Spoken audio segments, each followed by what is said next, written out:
Hello and welcome to another episode of the Rebel Creatives Podcast. I'm your host, Delano, and it is my mission to help entrepreneurs dominate their niche so they can gain financial impact and time freedom so they can do more of what they love and have a more fulfilling life. So it's been a while. It's been a while. It's been about a month, almost a month of taking a break from releasing new podcast episodes because we have been doing some niche dominant stuff over at Publishing Rebel, and we're pretty much done. And there are some exciting things that's coming out.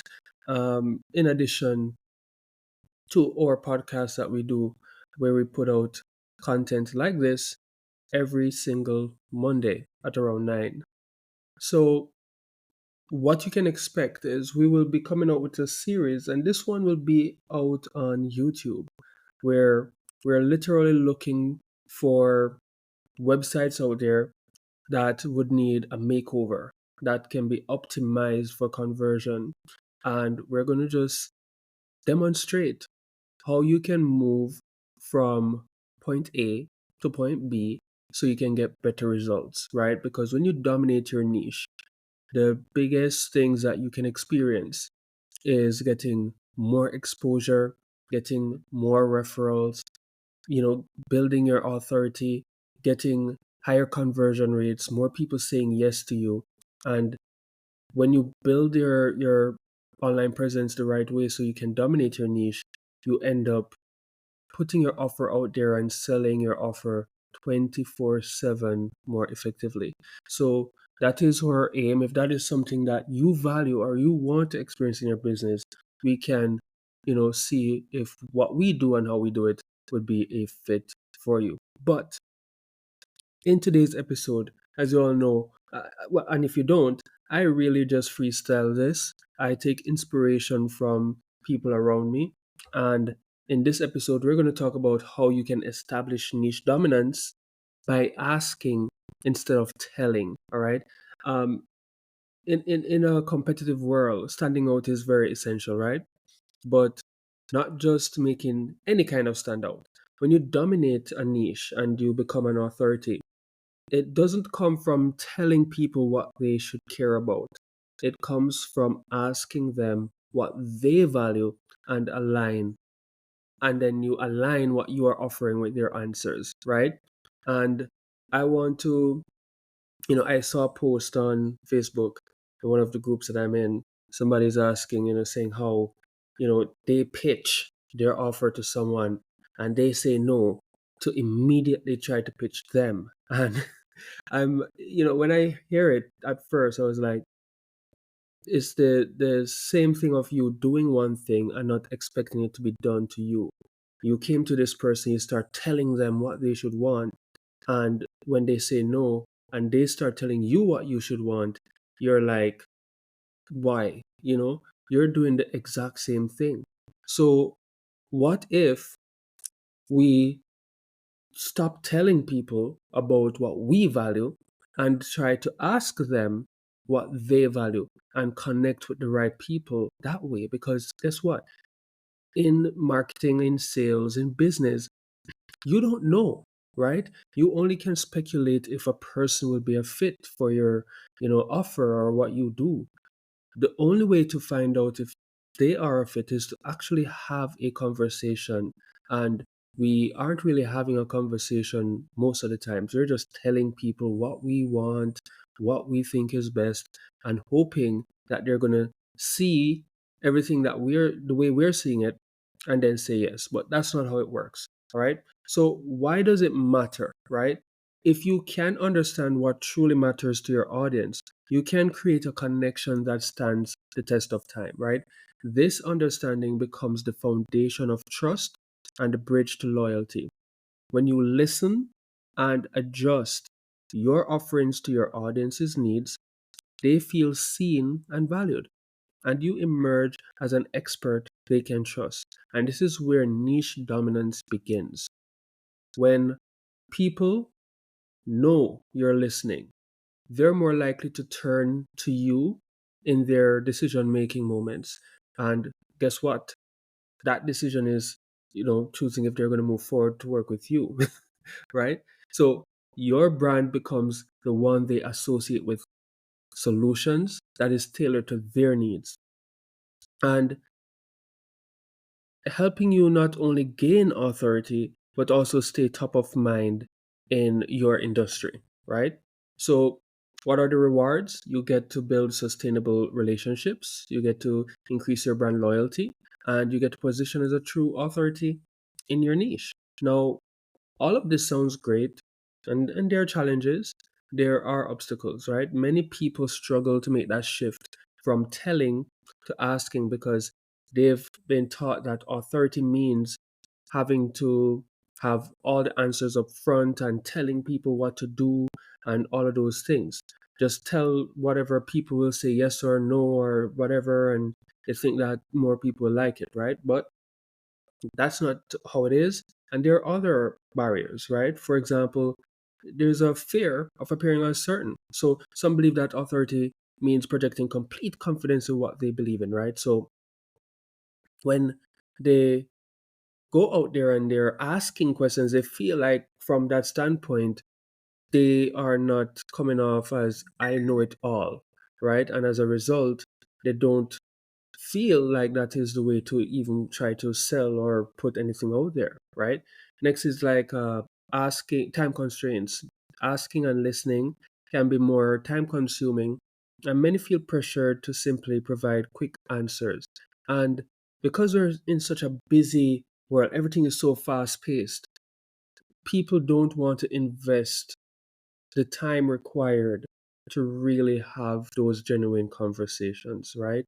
And it's also a two-way street.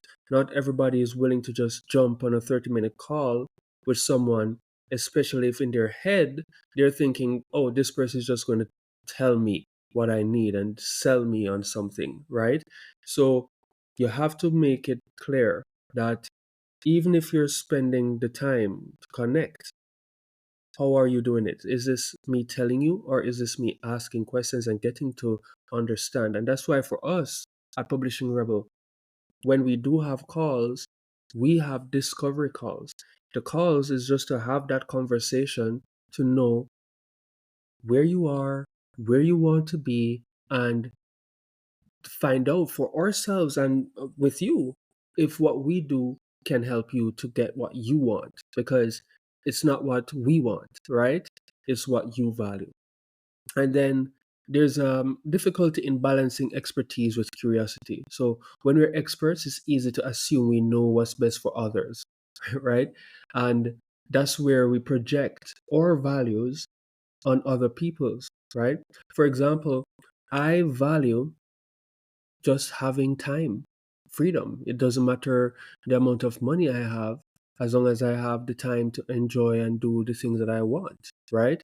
While another person, they value their monetary stuff because they feel that if they have more money, they can solve more problems, right, in their lives. So if I come to that person, I talk to them about time is the best thing, time, whatever, they're not going to value that, and they're going to say no because it's not resonating with their values. All right. So it's very important to now be curious, right? And say to a person, hey, what is it that you value? I value time more than anything. What is it that you value? you know, Ask good questions and let people, and truly and genuinely be curious about what it is that they value, right? And another big challenge is that we misinterpret what it means to have authority, right? Many persons equate authority with always having a directive answer, right? Not realizing that empathy and listening create stronger authority. And a quick example of this is when you go to a doctor and they're having conversations and asking you questions as to how are you feeling, on a scale of 1 to 10, what's the pain if I touch here, and what have you eaten, all these things that they do to diagnose, right? They're asking questions and they're listening, and while they're doing, they're showing empathy, right? So you're establishing or creating a bond with your doctor, because now he's asking you questions and you're sharing your personal life, your experiences, and all of these things, so that he can have enough information, he or she can have enough information to give you the proper diagnosis and the treatment that you need, right? And that's how you're that's how they show their authority. They get to know you first, to know exactly what's wrong, and then give you exactly what you need, what you value, right?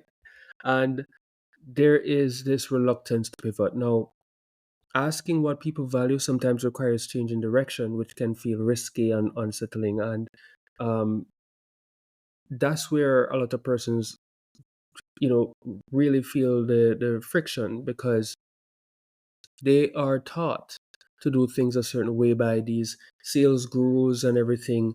And, I'm not saying that it's not effective or anything like that. But my biggest thing is, what's your strong suit? All right. Are you capable of bulldozing, as I would say it, through hundreds and thousands of leads just to get a yes? You're perfectly fine with a 1% conversion. You're economies of scale type of person. You will invest in tens and thousands of leads and just bulldoze telling people what you do and why it's good for them. Or are you the type that is more focused on quality and building genuine relationships and actually trying to connect with people and see what they value and then see how you can help, whether it's directly or even indirectly, right? So it's all up to you. But here's the good news, is that you don't have to struggle with these challenges alone, right? This podcast will help you to see some options. And I'm going to give you some actionable steps of how you can get all of this done. So let's dive into that, right? The first thing you want to do is you want to start conversations by asking questions, right? When engaging with potential clients or audience members, right? You want to begin with curiosity. Instead of jumping into the pitch or the offer, ask open ended questions like, what's the biggest challenge you're facing in this area? And I know that sounds, kind of cliche now or anything, but you want to be asking questions and you want to be creative in how you do this, right? Or you can say, what would make a solution truly valuable for you? Ask them. For me, we do things a little bit different.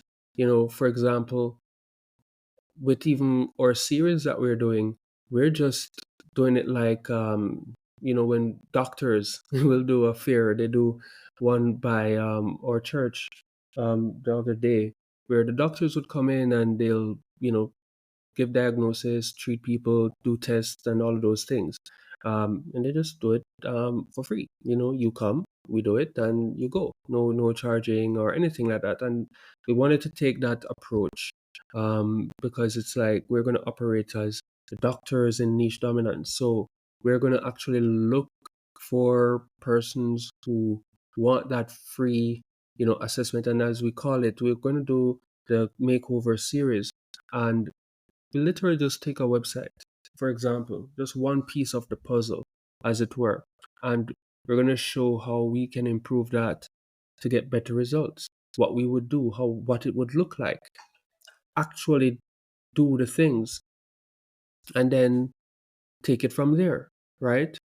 Is either they want that, they will see what we can do and how much better it is and how effective it can be, or somebody else will. But that's something that you want to do when you're having those conversations, because for us, we're just reaching out to say, hey, we've been looking around, we came across your business and we're looking to feature it in one of our makeover series. Would you like to be the first person to see it? And that's it, right? And it's either they see it through that or they see it through the internet because of it being going around and in their circle. But that's how we are going to do it, to start that conversation. And if they're interested, we say, hey, jump on a call so that we can discuss it, so we can let you know why we did certain things, what it can do for you, and figure out, is this something that you want? Is this something that you value? And if not, then how you can get what it is that you value, right? So another example is, imagine that you're a personal trainer and you're trying to establish yourself as a specialist for busy professionals. Rather than launching into a list of your qualifications, you can start by asking, what makes it challenging for you to stick to a fitness routine, right? Um, and you can just see that and see how you get a person to talk about what they value when it comes to fitness. So if they value it, because some person will say, oh no, I don't care about fitness, it's other things that's important to me. Yes, you have people like that. So you ask, you get them to have a conversation. You can now piggyback on that and see if what they value is what you value, is what you bring to the table, and you move it from there. Now, you want to avoid assuming you know their struggles before they share it, right? So, jumping to conclusions can make people feel dismissed. So, you want to listen carefully and acknowledge their words before responding, and they'll be more receptive to your insights. And that even happened to me. I've made these mistakes. No one is perfect, right? But what's important is that you learn from the mistakes and you do your very best not to repeat it, right? Um, for example, if you're crunched for time, and I realize time is one of the biggest things, that's why I value it so much. But if you try to do things too fast and you don't dedicate enough time to really pay attention to and do something, then you're not really listening effectively, right? And as a result, it shows in how you respond. And now people won't be receptive to your insights because it's not aligned. You weren't listening to what they're saying. How can I trust that what you're saying is right for me? Even if it is, it doesn't matter because they don't they're not getting that connection, right? So very, very important to really spend the time necessary to do things. And if we don't have the time, then we have to find different ways, right? We have, as I like to say, create your processes and your systems to make sure that you're effectively communicating with people, right? The next step is you want to connect your answers to your expertise, because now you're asking questions, you're getting answers. Now you want to connect those answers with what you do. So after listening carefully, you want to align your response with what they value. Show them that you're not just taking notes, but you're understanding and can translate their needs into actionable solutions, right? And this is something that we really try to do with our offer, where we say we help people to dominate their niche so that they can gain financial impact and time freedom.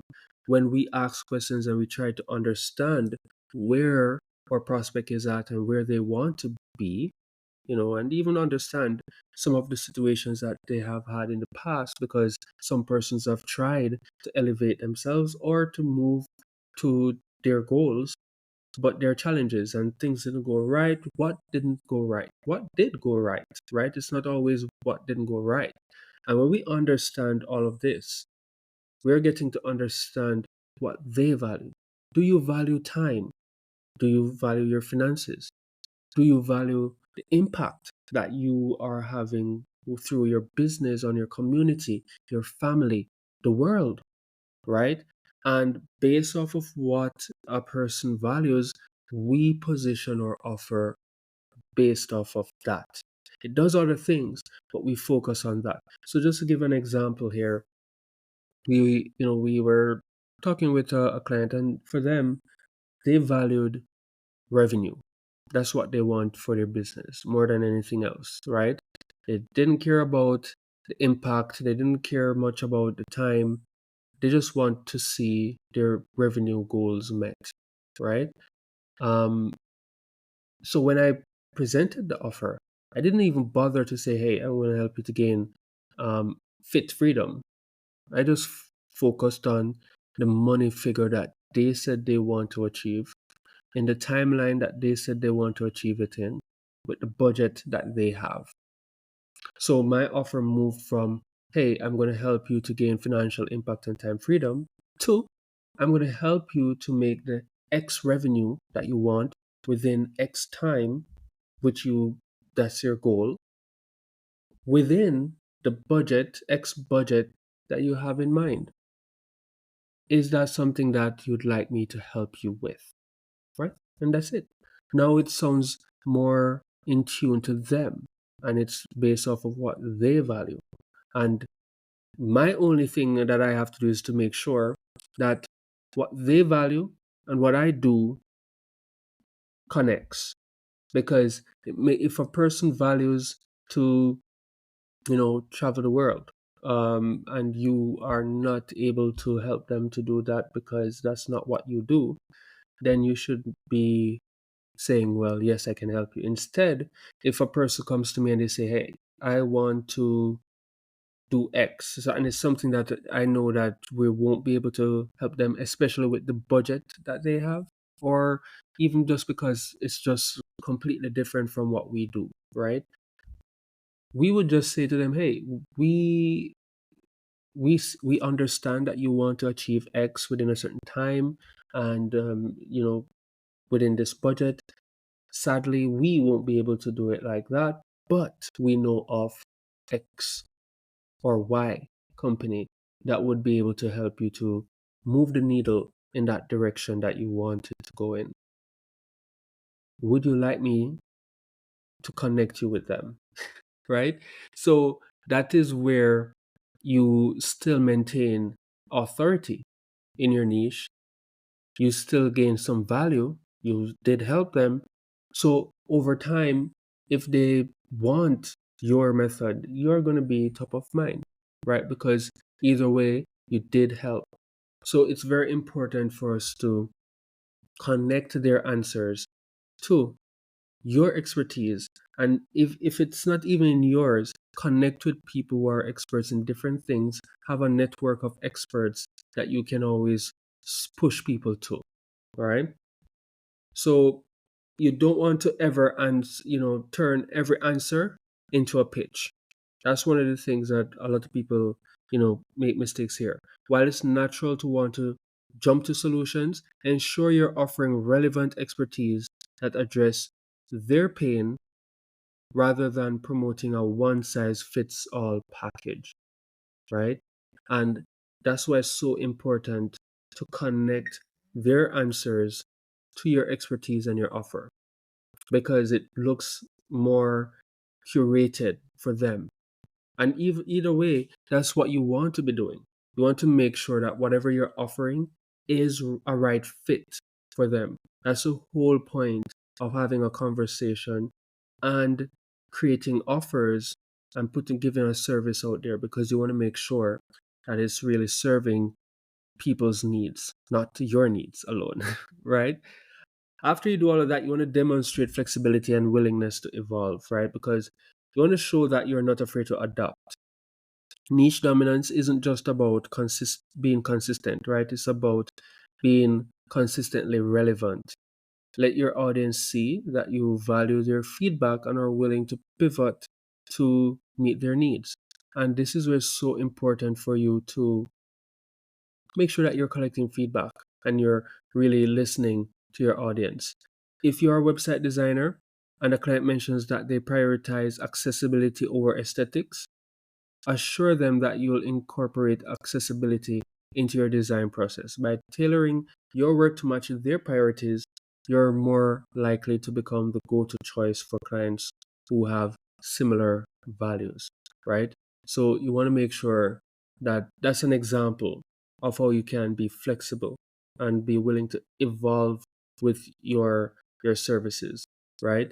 Remember, though, you are the expert, so you will know certain things. So you want to make sure that you're well versed in your niche, in your expertise, so that if a person comes in and they're tilting more in one direction, one thing that they value more, you're capable of doing it. You, when I say you don't want to be all in one kind of thing, is that you don't necessarily want to be doing the same thing for every single person. You want to be able to do all the things but you curate what you do for your customer based off of their needs and their desires, right? So yeah, a common, mistake here is that a lot of businesses, like business owners, they don't take constructive feedback um well, right? They take it personally, and you shouldn't, right? Or they let it slow them down. Instead, you want to embrace feedback as an opportunity to grow and refine your offerings, which is only going to strengthen your authority and connection with your audience. And that's something that we do. If you have been watching Publishing Rebel over the years, you will see that we are constantly evolving and we're constantly improving so that we are, you know, giving the best value that we can to the marketplace, right? Last thing you want to do is you want to make sure that you follow through and reinforce their values in your offerings. You want to follow through on the promises you've made by delivering results that align with what your audience values. People notice when your actions match your words, and this builds lasting trust. Suppose you're a content strategist and the client has emphasized wanting a voice that feels genuine and relatable. Show them you're listening by crafting content that reflects this tone. When they see the final product and see that it aligns with their vision, they'll be more likely to return to you for future needs. All right. So always deliver on what you promise, right? Now, if you consistently ask questions and you listen and you tailor your approach, right? You can build authority that resonates with the right people. These steps help to avoid the pitfalls of assuming or, dictating what your audience should want and create instead a foundation of trust and respect. So when you're going around, instead of pitching, start asking questions and having conversations, right? You don't want to be pitching all the time. Instead, you just want to have conversations and see what it is that this person that I'm having a conversation with values. And ask yourself, is what they value something that I can provide? And if it is, let them know that simply by saying, hey, I know that you value X, and I'm I'm going to be able to help you to get more of X if that is something that you'd like to take us upon. It's very easy, it's very simple if you do it that way. You just have to find the time, right? Ask the right, questions and build that. So when you ask instead of tell, you establish genuine authority. You connect with people who truly value your work and build relationships that ensure you stay at the top of your niche. All right, so this is like my welcome back podcast episode since I've been away for a while doing a lot of amazing um evolutions over at Publishing Rebel. So guys, check it out, publishingrebel.com. Kind of learn about what we do, how we help to dominate niches, and if it's a fit, find out by taking our quiz, right? We have nothing to sell you because we don't know enough about you and your needs to sell you anything. So go through the process and let's have a conversation and see if what we do aligns with what you want, all right, and what you value. So thank you so much for making it to this episode. You can expect a new one coming out every week, Monday. Moving forward, this is episode 128. So we're right back on schedule. And in the next one, I'll give an update as to when we are going to start our video series for website conversion rate optimization. We're going to do a makeover series where we just find websites out there that could use a little makeover and just do a YouTube video showing the before, the after, the why, how this will improve, what are the outcomes that people can expect, just so that a lot of businesses and business owners out there know what it looks like to establish a great first impression and start dominating their niche from just how they present themselves. All right. So Again, thank you so much for making it to this episode, and see you in the next one.